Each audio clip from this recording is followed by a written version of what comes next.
Hi, I'm Rosemary. I'm a registered nurse and I work in one of the local emergency rooms, and I've been there for about 10 years in that particular area of the hospital, and it just opened my eyes to a lot of things.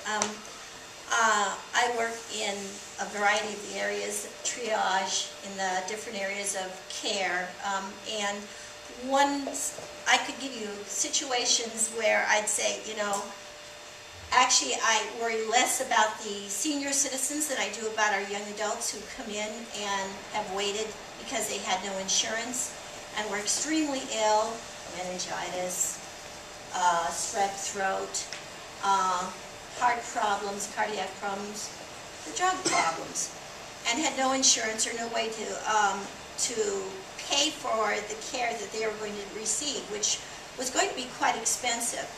But there's one particular situation, without naming names, without being too specific, that I worked with that really impressed me and made me sad at first, and then improved my, I thought, whoa, this is all because of the Affordable Care Act. This was a young person who came in not once in a month, not once in a week, but probably about 3 times in a week, over a period of approximately 3 months. Very ill, very ill. He wasn't faking it. He wasn't trying to get medications that he didn't need. He was sick.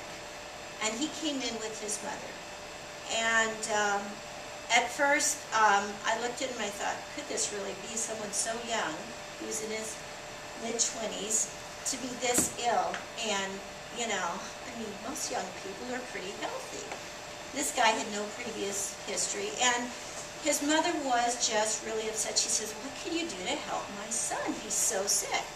And she says, and on top of that, she says, we hate coming in.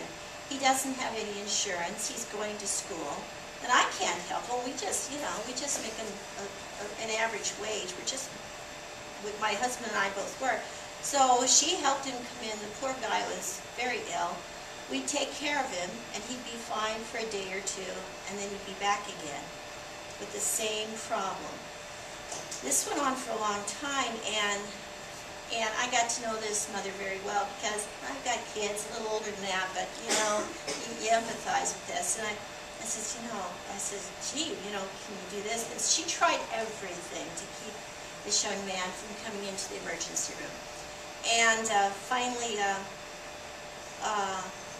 she came in. This was like about, this had been going on for about 2 or 3 months, and she said to me, she says, guess what?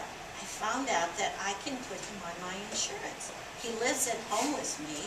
She says, and she says, I didn't know I could do that. I says, oh, well, how old is he? Well, she says he's 25. And I said, well, yeah, you didn't know that? Well, yeah, nobody told me, but I found out. And so his care is going to be covered.